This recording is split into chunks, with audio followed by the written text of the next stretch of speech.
coming up. No Enbridge, no Maple, your climate crimes are fatal. Climate activists across the UK toe a fine line on disruption. Mary, Christopher and Caroline don't have a future. After new laws are rolled out to clamp down on what police say is criminality at protests. This is criminal damage. It's not because it's criminal damage.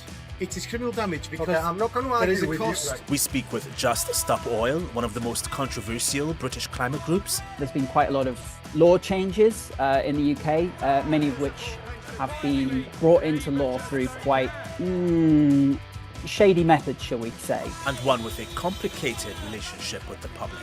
Although people might not like Just Stop Oil supporters, they tend to disassociate the issue, i.e. climate breakdown, from us. Just 2 Degrees is on now. What to you is the ideal form of activism?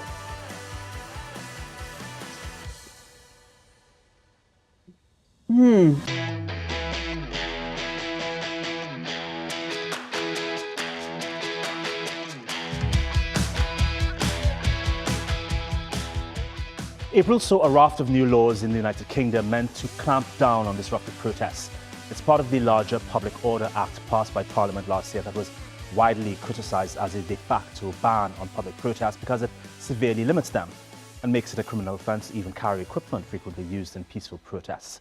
The latest laws under the Act, known as Serious Disruption Prevention Orders, target people who've already engaged in now criminalised protest offences, what officials call dangerous disorder, like demonstrators who've blocked roadways, climbed memorials, engaged in locking on or connected themselves to things or people. The new penalties can restrict where they go, what protests they can participate in, and even stop them from using the internet to organise.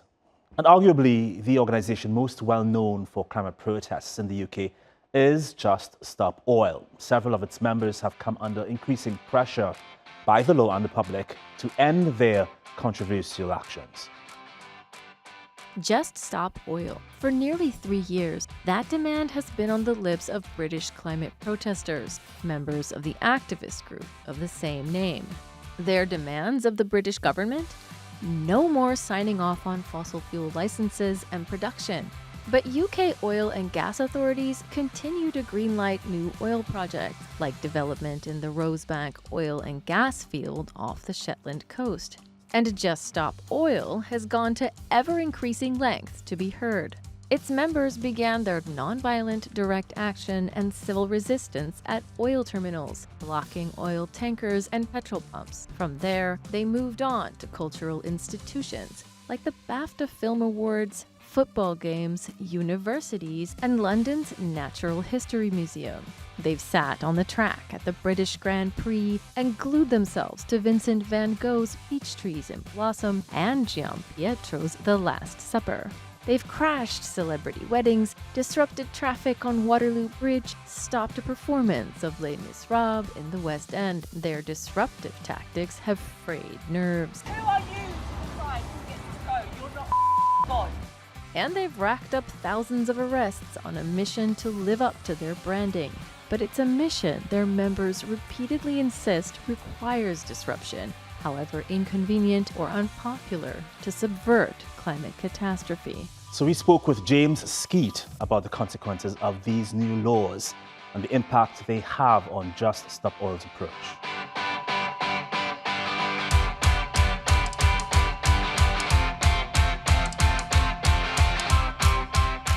James, I know everyone always has a different story as to how they got into climate activism. What's yours? Good question, really. I guess I suppose for a lot of people, there tends to be a story of kind of a light bulb moment. And I don't think I really share that because I think my mother was kind of quite conscious of these things. So I was sort of raised with an appreciation of kind of what's happening from quite a young age. But obviously her attitude was kind of like, we'll just change the light bulbs and everything will be fine. And obviously, you know, what we've seen sort of transpire kind of like the last 30 odd years has sort of demonstrated that isn't really going to cut it anymore.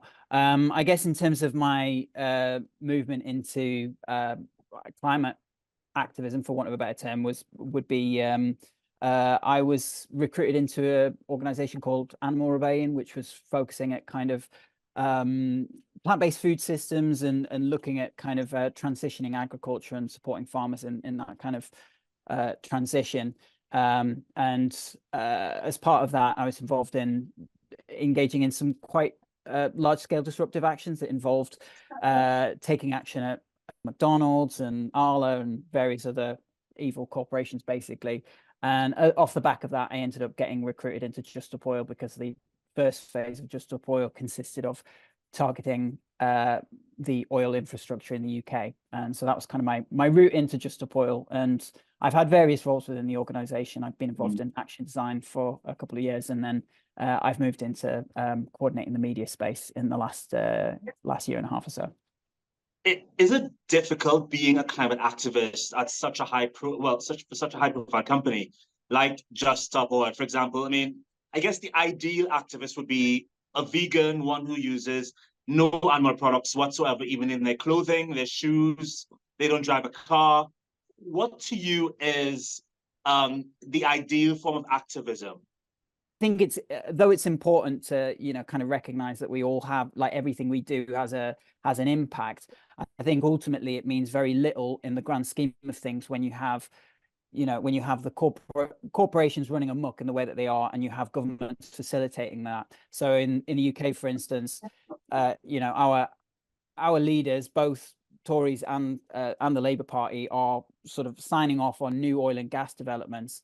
One of which is called Rosebank. It's going to emit more carbon into the atmosphere than 28 whole countries combined. So I think that what we do on an individual level means, kind of diddly squat in the grand scheme of things, unless we deal with this from kind of a systemic point of view, basically. So, as you mentioned earlier, your group is involved in quite a bit of activity that's startling to the public, that's quite a bit disruptive sometimes. I think you've toned down quite a bit. Talk about how the Public Order Act that came out last year, and I think has been updated this year, has affected how you guys operate. Certainly. So yeah, as you may well have observed, there's been quite a lot of law changes in the UK, many of which have been brought into law through quite shady methods, shall we say. So the Public Order Act was basically crowbarred through Parliament by the Home Secretary. It was originally rejected out of Parliament, and she used ancient legislation from the time of Henry VIII in order to get that into law. And that has raised a lot of consternation amongst legal experts around the world. It's deeply, deeply concerning. In terms of like how it's affected our strategy, I would say it's affected us very little, actually. Obviously, the consequences are quite severe, but the fact of the matter is that anything that the government and the judiciary can throw at us is nothing in comparison to the crisis that is unfolding before us, right? So we are off the back of, we have just slammed through 1.5 degrees of warming in 2023. The whole year's been over 1.5. That was what was committed to in 2015. Zero reaction from governments. If anything, they've doubled down on drilling for more oil and gas. We've had 10 straight months of record temperatures. In the UK right now, farmers are tearing their hair out, right? Because crops are failing left, right, and center. And that's a common story all around the world. So we are on course for civilizational collapse, if we continue on this trajectory of runaway crop failure. So in the face of that, ultimately spending some time in prison or dealing with financial consequences or anything like that is kind of small potatoes.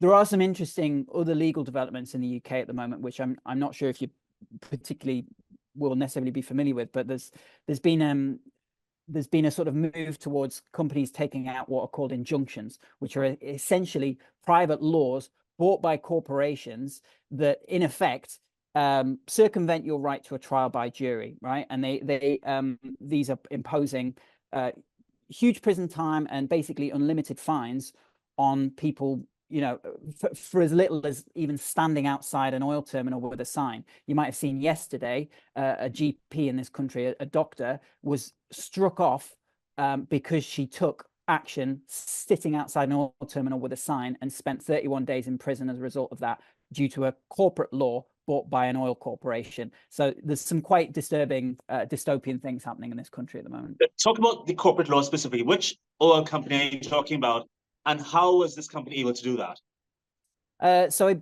think that one was Valero, but I think it was taken out by two different corporations, that particular one. But in recent days, we've seen Shell take out an injunction against people who've previously taken action at oil terminals. That is in effect preemptively suing people for taking action, bearing in mind that they've not actually taken any action. So the interesting thing about these injunctions is that you end up having to pay the cost of the injunction, even if you've never broken it, right? And will sort of get a group of people to sign what's called undertakings, which gets their name taken off, but then that lands the costs on everyone else that's named on the injunction. And so this is kind of like a divide and rule tactic that we're seeing from oil corporations and the government. And now it's actually written in British law that the Home Secretary has the right to take out injunctions. Previously, that was just unheard of. So it's a pretty depressing state of affairs here at the moment, I must admit. The protests we see through the media always ends up with a confrontation between Just Stop Oil activists as well as members of the public. I believe you guys were once described as posh people disrupting other people's day. What's your reaction to that? And have you always supported this disruptive style of protest? Good questions, actually. So invariably, the people accusing Just Stop Oil supporters of being posh, out of touch people are themselves usually extremely well-paid media types who work for the likes of Rupert Murdoch and other media oligarchs. So it's always worth just questioning what the narrative that sort of is permeating through the news discourse, particularly in this country, where we have a situation where 80% of UK media is owned by 5 billionaires, right? So the narrative that permeates the sort of discourse around these things tends to be one that is beneficial to the billionaire class and ultimately people who have investments in oil and gas. In terms of our sort of approach of taking of engaging in public disruption, obviously this is a real point of contention for people, and oftentimes people don't really necessarily understand the strategic rationale for why we would do that.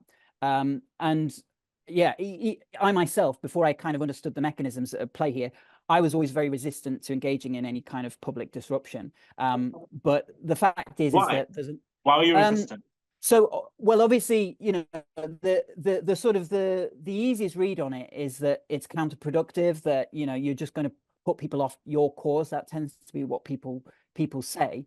But the reality is that, and all the research into this indicates that basically, although people might not like Just Stop Oil supporters, they tend to disassociate the issue, i.e. climate breakdown, from us. So a narrative that you tend to hear quite a lot is, oh, I hate those Just Stop Oil guys, but what they're talking about is really important. And in that situation, we've already kind of won, basically, because what we've done is force an issue up the news discourse and up to the forefront of the public consciousness, so to speak. And oftentimes you'll find that even when we step out of a space, now you'll hear kind of our talking points permeating the news discourse, and you'll have pundits and stuff basically reiterating our talking points.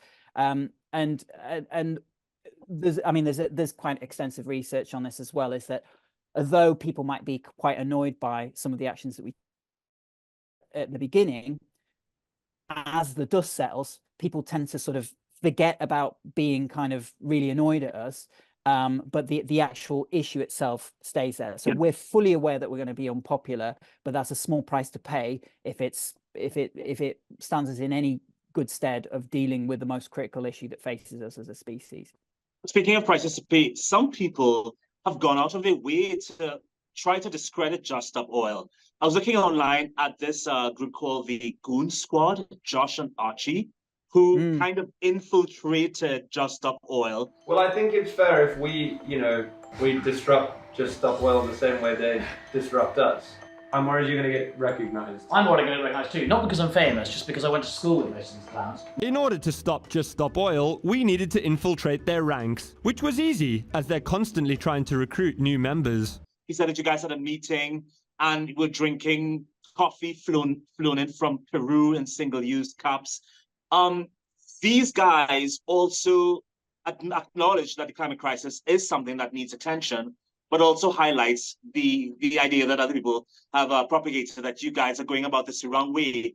Do you think, because it's such an interesting line to toe for people like the Goon Squad, who don't really promote climate activism on their pages, but use this opportunity to promote themselves and get more likes and views. But they are representing such a large number of people who think that Just Stop Oil is doing this the wrong way. Does this at all hurt the cause? So yeah, well, Josh and Archie, we actually had a good chat with them. They came and disrupted a dinner that we were having, and what they didn't include in their video was the round of applause and cheers that they got from us, because we do appreciate a good action design. We really enjoyed what they did. If anything, they just gave us a really good idea, so thanks, guys. Yeah, I mean it's worth checking out kind of what their connections are. I know one of them is, exceedingly wealthy, and wow, he's wealthy. I think it's connected to the royal family in some way. So, these aren't necessarily representative people of ordinary folks, right? I can certainly understand why people and I can totally relate with why people would find the sort of activities that Just Support Sports have been taking as like really aggravating. If anything, I entirely agree. And I think in normal times, none of the sorts of activities that you've seen from Just Stop Oil would be acceptable. But why I keep reiterating is that we are not in normal times, right? As I've stated, we have smashed through 1.5 degrees of warming, no reaction from the governments. We are at 10 straight months of runaway climate breakdown. What that's going to result in is mass displacement, right? That's going to be 2 billion people forced out of the conditions suitable to support human life by 2030. That's 1 in 8 people.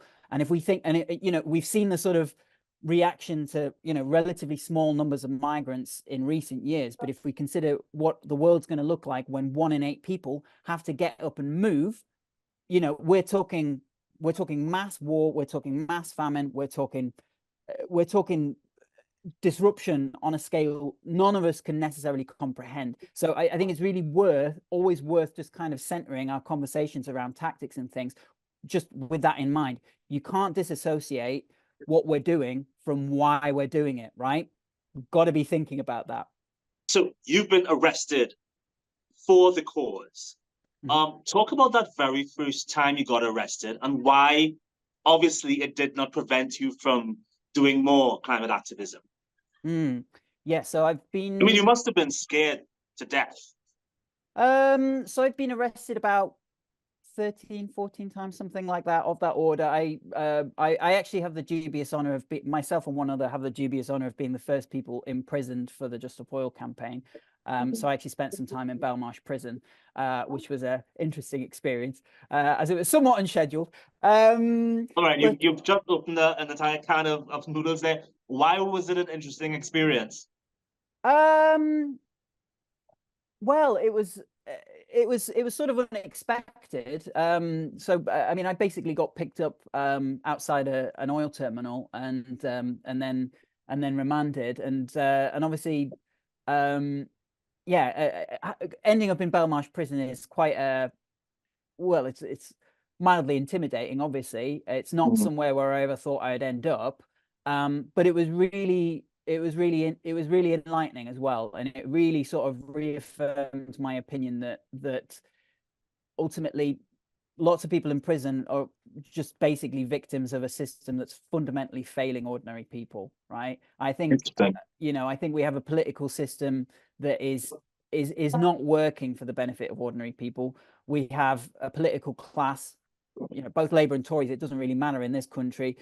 Neither of them are really operating in the interests of ordinary people. They care about the interests of big business and corporate lobbyists. And I think as a result of that, we're looking basically we fundamentally need to change our political system if we are going to address the issues that are facing us. Considering everything you've been through with the group over the past, well, since it started, I think 2 years now, considering the new rules of the Public Order Act, what's in store for Just Stop Oil this year? So as you've possibly seen already, that it's been sort of reported in the media, Just Stop Oil will be taking action at airports this year. That's going to involve potentially international disruption of air travel. Now, does that make me comfortable? It really does not. And I sort of reiterate the point that I think, you know, in any normal circumstances, the sort of activities that we'd be looking at are entirely unacceptable. However, what we need to be discussing as a society, transitioning away from oil and gas, right? We have to get off this stuff, and we need our leaders to create a plan to get off oil and gas by 2030. So that's what we're going to be doing this year, is really forcing this issue and you know, generating millions of conversations around the dinner table, basically demanding that our leaders listen and take this seriously and do what's right for every future generation going forward. Do you get the impression that your activism with Just Stop Oil and other groups in the UK has influenced the Parliament in any way? Certainly, the issue of oil and gas licenses, which was a fairly niche issue before we started, is now a major talking point. Right? It is certainly at the forefront of what it's going to be a major issue at the upcoming general election, right? And we saw this. We've seen coverage of new oil and gas licenses absolutely skyrocket. In fact, there was a tabloid in this country recently had a front page focusing on the new oil and gas licenses entitled "Just Stop Sunak," and so like that was unthinkable, you know, a couple of years ago. Oil and gas licenses was the sort of thing buried on page 19 in a box this big. So certainly the chatter around ending the necessity to end oil and gas has massively increased. In terms of whether we've seen movement from our political leaders, well, that remains to be seen. But ultimately, the fact is that everyone is now talking about it, and ultimately, you know, history is going to be the judge of them, depending on what actions they take at this point. You know, in any normal society, you would never be hired by another company based on the fact that you were arrested, not just once, but more than a dozen times. So is this your life going forward? Climate activism, is this something you're going to have to stick to? Well, obviously, it's a bit of a unstable career choice, to say the least. Honestly, I'm not really thinking too far ahead, honestly. I'm not really tied to outcomes. My main concern at the moment is addressing the most critical issue that we face as a species, right? If there's any way to influence that in even a small way, then I'm going to take that opportunity. But do you think you're not thinking ahead about your own future is indicative of how little time you think we have left as a planet? I try to stay in the moment, really, and just sort of I think this sort of speaks to you know, this is something that we should all be considering. I mean, considering the critical situation that we find ourselves in, I think that we do have to be kind of deciding what is it we're going to prioritize in our lives. Are we here to sit and watch as everything that we care about gets destroyed, or are we going to take the action today to do something about it? And I think that, you know, when we start to weigh things up about what matters in our lives, you know, it's pretty simple. You know, it's our family, it's our community, it's, you know, it's our countries, it's, you know, everything we love is at risk here. And I think that, you know, we all need to be sort of making these sorts of kind of calculations if we are able to step into doing doing something about it, then we need to do that. And I would encourage you, Turkey and elsewhere, you know, have a Google of like what groups are taking action in your area, and get in touch and get involved. And if you're in the UK, obviously sign up at juststopoil.org. We'll be very happy to have you. And that's our show. But before I leave you, we mentioned earlier that viral content creators Josh Peters and Archie Manners of Goon Squad Productions had pulled some shenanigans with Just Stop Oil. Here's an excerpt from that episode. And trust me, it's very easy to be a hippie if you're rich. Well, I think it's fair if we disrupt Just Stop Oil the same way they disrupt us. I went to school with most of the clowns. In order to stop Just Stop Oil, we needed to infiltrate their ranks. We needed a way of stopping them. I think you're going to need more than 15 people if you want to encircle them. Well, look, we're 2 people. Yeah. I mean, that's 1.5 meters. Having decided to encircle them, we needed people, and people were more than happy to help. She decided we needed some merch. This is our new slogan. Just stop pissing everyone off. We're ready to go and just stop pissing everyone off. We're middle-class protesters and we're going to...